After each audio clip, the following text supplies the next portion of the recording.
Hello friends, आज हम बात करेंगे ऑन पेज एसईओ के बारे में। ऑन पेज एसईओ में जो चीज़ें आती हैं वो ये हैं: keyword research, keyword placement, content optimisation, technical SEO. आज हम ऑन पेज एसईओ का बिल्कुल बेसिक ओवरव्यू करेंगे और कुछ इम्पॉर्टेंट पॉइंट्स इसके डिस्कस करेंगे। सबसे पहले आपको इंश्योर कराना होता है कि गूगल आपके वेब पेज को क्रॉल करे एक्यूरेटली।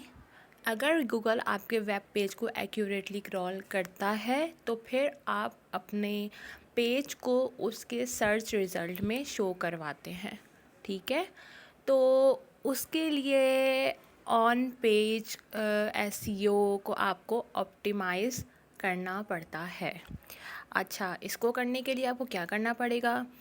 आपको इसको करने के लिए ये देखना पड़ेगा कि आपका जो कंटेंट है उस टॉपिक से रिलेटेड है। इसकी मैं एक मिसाल देती हूँ।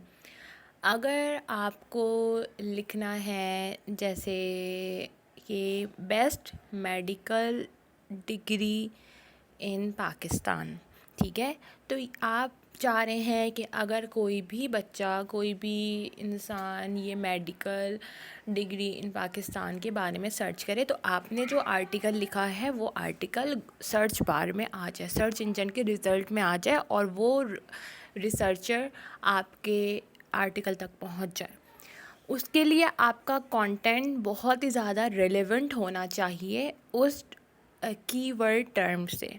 सही है, और जितना आप रेलेवेंट लिखेंगे, जितना डिटेल लिखेंगे और जितना यूज़फुल लिखेंगे, आपका गूगल उतनी ज़्यादा अच्छे से उसको क्रॉल करके वेब पेज को एक्यूरेटली डिस्प्ले कर सकता है सर्च रिज़ल्ट्स में। अब ये वर्क किस तरह करता है? ऑन पेज एसईओ वर्क इस तरह करता है कि गूगल आता है और वो आपके पेज को स्कैन करता है और फिर वो देखता है कि कौन से वर्ड, कौन से फ्रेजेस उसमें हैं और फिर देखता है उसमें कीवर्ड्स कौन से बार बार रिपीट हुए हुए हैं। ठीक है, अब मैंने बताया था कि गूगल इससे पहले मैंने एक वीडियो बनाई थी हेडिंग्स पे अगर आप कोई भी आर्टिकल लिखते हैं उसमें आपको पता होगा टाइटल्स लिखते हैं, हेडिंग 1, हेडिंग 2, हेडिंग 3 होता है। उसमें आप हाईलाइट करके लिखते हैं, इन्वर्टेड कॉमास के साथ लिखते हैं और बुलेट पॉइंट्स के साथ लिखते हैं। ये सारे फैक्टर्स इसमें ज़्यादा इम्पॉर्टेंट रखते हैं। तो और दूसरी बात, एक और फैक्टर ये इन्वॉल्व लगता है कि आपको पहले तो ये सारी चीज़ें तो उस टॉपिक से रिलेवेंट होनी ज़रूरी हैं। इसके अलावा कौन कौन से वर्ड बार बार रिपीट हो रहे हैं। जैसे मैंने बोला मेडिकल स्कूल, अब मैंने मेडिकल जो यूनिवर्सिटी है इन पाकिस्तान, अब मैं आर्टिकल लिखना चाह रही हूँ। मैंने स्टार्ट करा कि there are many medical universities are available in Pakistan which are providing an affordable degree and better opportunity, और इस तरह मैंने शुरू करा। फिर दोबारा लेकिन जो मेडिकल यूनिवर्सिटीज़ इन पाकिस्तान, सपोज़ मैं इसको एक मेन कीवर्ड ले लेती हूँ और मैं बार बार उसको रिपीट कर रही हूँ। ठीक है, तो ये भी एक फैक्टर इसमें इन्वॉल्व होता है। इस तरह जिस तरह से आपको गूगल को पता चल जाए भाई अच्छा ये इस आर्टिकल के इम्पोर्टेंट है और मुझे इस कैटेगरी में डालना है, और इससे रिलेटेड अगर कोई रिसर्चर मेरे सर्च इंजन में आके सर्च करेगा तो ये आर्टिकल उससे रिलेटेड है। सही है, तो इसीलिए इम्पॉर्टेंट है कि आप राइट कीवर्ड्स और फ्रेजेस अब इस्तेमाल करें अपने कंटेंट के अंदर।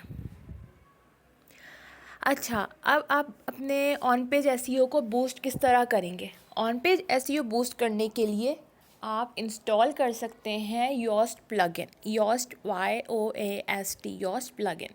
योस्ट प्लगइन क्या करता है कि आपको अपडेट करता है, आपको मदद करता है आपके टाइटल्स बनाने के लिए और डिस्क्रिप्शन टेक्स्ट बनाने के लिए, और हेडिंग्स वगैरह पे जो आप लिखेंगे कि मेन कीवर्ड से रिलेटेड इसमें क्या क्या टाइटल्स बनेंगे। इसके अलावा शॉपिफाई है, शॉपिफाई ने एक एसईओ का फ़ीचर इंक्लूड करा हुआ है योस्ट की तरह, कि आपके ऑन पेज एसईओ को बहुत ज़्यादा सिंपलर कर देता है।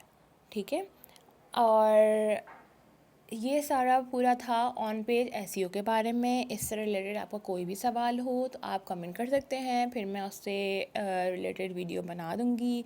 और प्लीज़ मेरे चैनल को लाइक करें, सब्सक्राइब करें, शेयर करें और बेल आइकन को क्लिक करें। Thank you.